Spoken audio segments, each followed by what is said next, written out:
You ever notice that life is a battle of two parts of your being? The one part that is lazy, undisciplined, doesn't want to do what it knows it should do.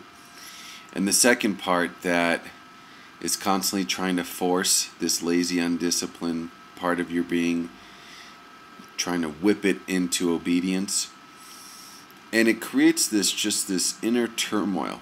We're like constantly at battle with ourselves and the world.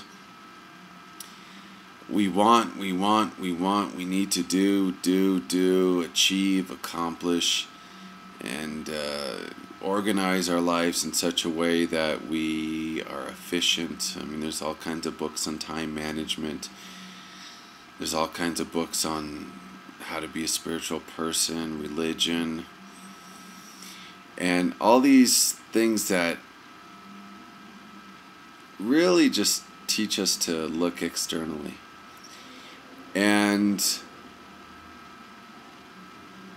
what it really comes down to is we just don't trust ourselves. And I thought it would be an interesting experiment if we just gave up on trying to force ourselves to do the things that we don't want to do. Trying to force ourselves to say the right things in conversations when we need to make a good representation or a good impression. And we just let loose, let our hair down, and let ourselves be. I think that's quite scary for most people, because we've been so conditioned that who we are is not right, and that we need to mold ourselves into what society says is right, what our parents have said is right, what teachers have said is right. And we've never really become comfortable in our own skin so that we could actually trust ourselves. It's like building a relationship with someone. It takes time to know them. It takes time to trust them. And you do that by accepting them.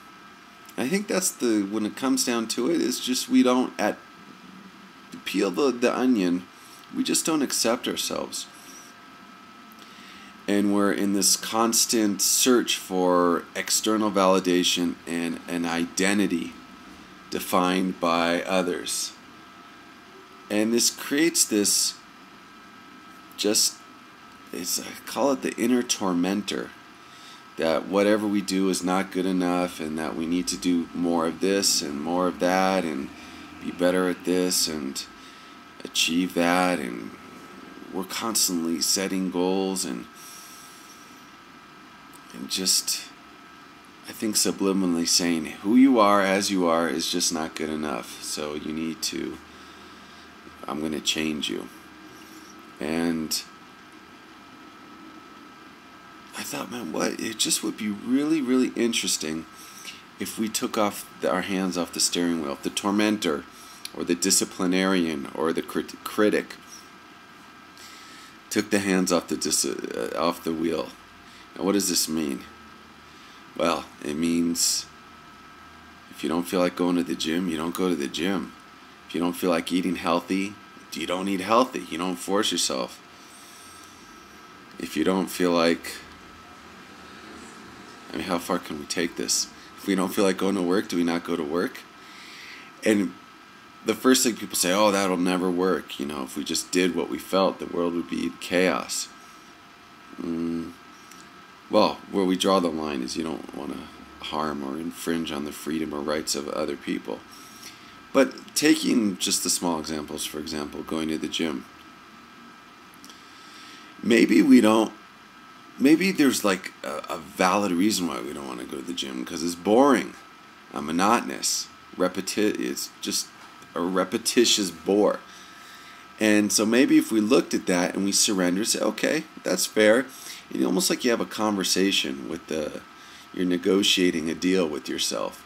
One part of you wants to force you to go to the gym, and the other part says, no, I don't want to, like a little kid. And what if you just negotiate a deal? Okay, youngin, what do you want to do?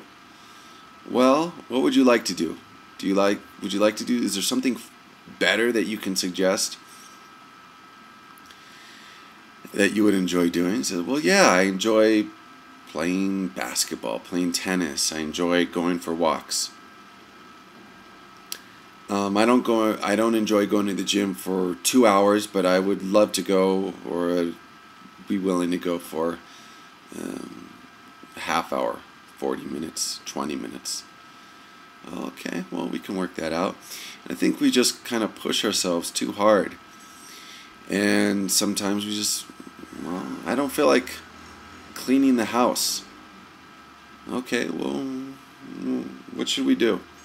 I don't care. I don't want to clean the house. Your inner lazy bum says. All right, well, here's some options. We can hire someone. That means you're going to have to work a little bit more. We can put things away as you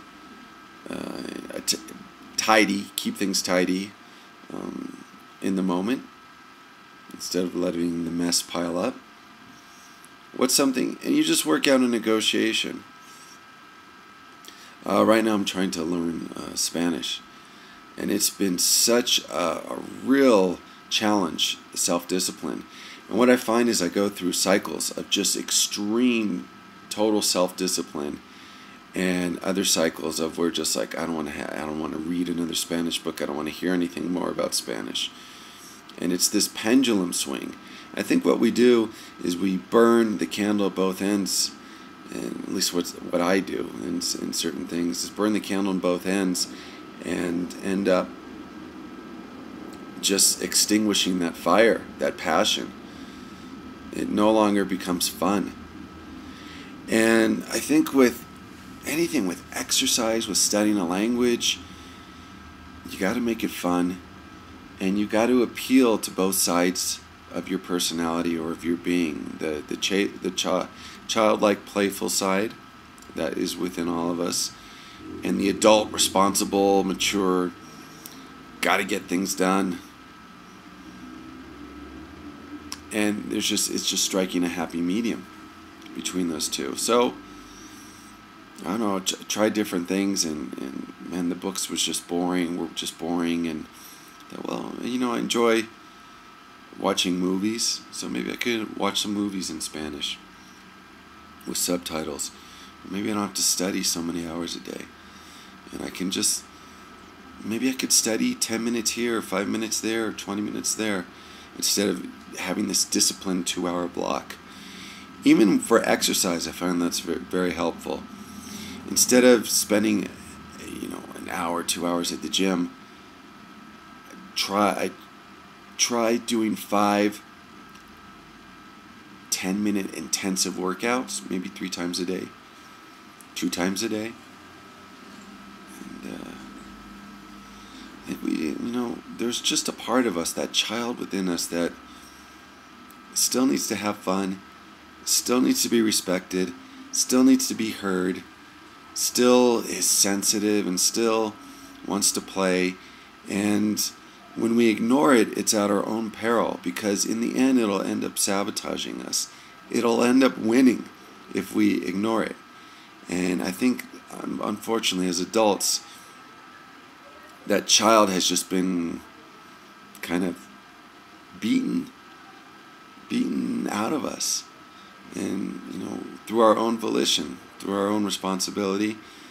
And I think it's time just to kind of surrender and allow it to come back to life and have a big part of our life, and not need to control so much of our lives and all our actions. And we need to do this and this. We've become such a regimented society that we've taken all the spontaneity and fun and pleasure out of doing things.